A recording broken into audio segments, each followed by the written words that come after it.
Pernah tak korang terfikir kenapa konflik dekat Gaza ni masih berterusan sampai sekarang? Senjata yang sepatutnya ada 3 fasa pun gagal. Kalau kita gali lebih dalam, ini semua ada kaitan dengan konflik dalaman politik Bintang Daud sendiri. Negara haram tu sekarang sedang hadap krisis politik yang paling teruk dalam tempoh 75 tahun. Nak bentuk kerajaan dalam Bintang Daud kena ada 61 kerusi daripada 120 dalam Mesek.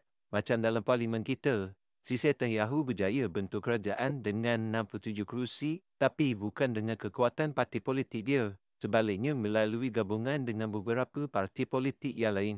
Parti gabungan dia ni bukanlah parti yang biasa-biasa macam Parti Uzma Yahudi United Torah Judaism. Dua parti ni saja adalah ideologi yang ekstrim dengan agama. Diorang ni bukan saja anti dengan Palestin, tapi diorang hapuskan terus Palestin dari peta. Nak rampas semua tanah dan hapuskan semua rakyat Palestin. Tak ada lagi rakyat Palestin, tak ada lagi negara Palestin. Sebab tu ideologi diorang ideologi yang ekstrim.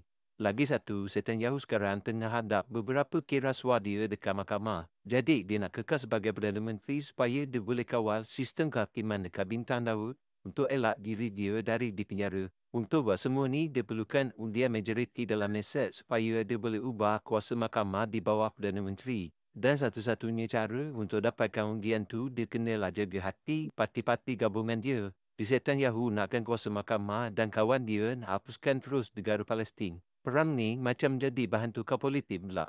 Kau sokong aku bagi kau ruang untuk dekat Palestin sesuka hati. Itamar Ben-Gvir adalah salah satu pemimpin parti politik yang ekstrim. Bila setan Yahoo sambung perang, bukan main bersorak lagi dia. Dia pun dapat jawatan semula dalam kerajaan sebagai Menteri Dalam Negeri. Masa terjadinya gencatan senjata hari itu, dia lah paling meroyan sampai letak jawatan sebab tak puas hati dengan gencatan senjata ni. Kalau gencatan senjata ni masih berterusan, mesti salah satu parti ni akan tarik sokongan daripada kerajaan. Jadi, kerajaan setan Yahoo pun boleh tumbang dan dia kehilangan jawatan dia sebagai Perdana Menteri. Dan bila benda tu berlaku, setan Yahoo akan masuk penjara atas kira suara.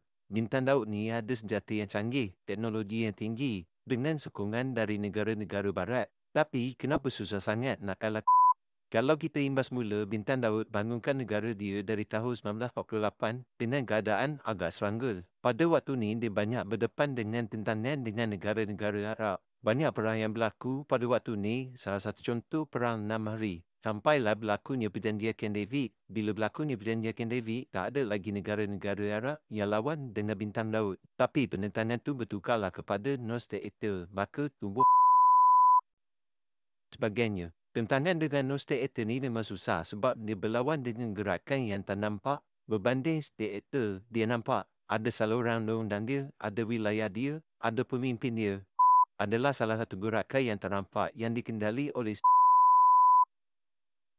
dia hanya kenal dengan pemimpin tertinggi, tapi dia tak kenal ahli-ahli yang lain. Rakyat Gaza ada 2.3 juta, jadi dia fikir 2.3 juta ni adalah dia dapat bunuh 2.3 juta ni pun, dekat luar ada 45 juta lagi sebagai pelarian. Orang panggil musuh tak kelihatan. Perang Gaza ni sebenarnya bukan untuk pertahanan semata-mata, tapi ia sebenarnya perang untuk survival politik setan Yahoo. Bintang Daud sekarang bukan berlawan dengan kalau negara haram ni lawan dengan jurucakap IDF sendiri, Denny Hagari yang dia dah bagi tahu, memang tak boleh nak hapuskan. Setan Yahoo sekarang ni dia tersepit antara dua kumpulan dalam negara dia sendiri. Satu kumpulan sekular Zionis, satu kumpulan lagi yang ekstrim terhadap agama Yahudi. Kalau dia tak sambung perang, dia akan kehilangan daripada satu pihak. Kerajaan dia pun tumbang dan dia pun masuk penjara. Jadi, nak ke tak nak, perang ni adalah tali hayat politik dia. Nak faham isu Palestin dengan lebih jelas, kita jangan tengok dari satu sisi. Isu ni berselirat. Ada politik, ada sejarah, ada propaganda. Jadi kita teruskan berdoa buat rakyat Palestin supaya benda ni berakhir dan setan Yahoo akan terima hukumannya. Kita jangan berhenti beri sokongan buat rakyat Palestin. Kalau anda rasa info ni menarik, jangan lepaskan peluang untuk memahami dunia dengan lebih baik. Jangan lupa like, follow dan share The Merdeka Channel untuk ulasan sejarah dan geopolitik. Kita jumpa di video seterusnya. Terima kasih.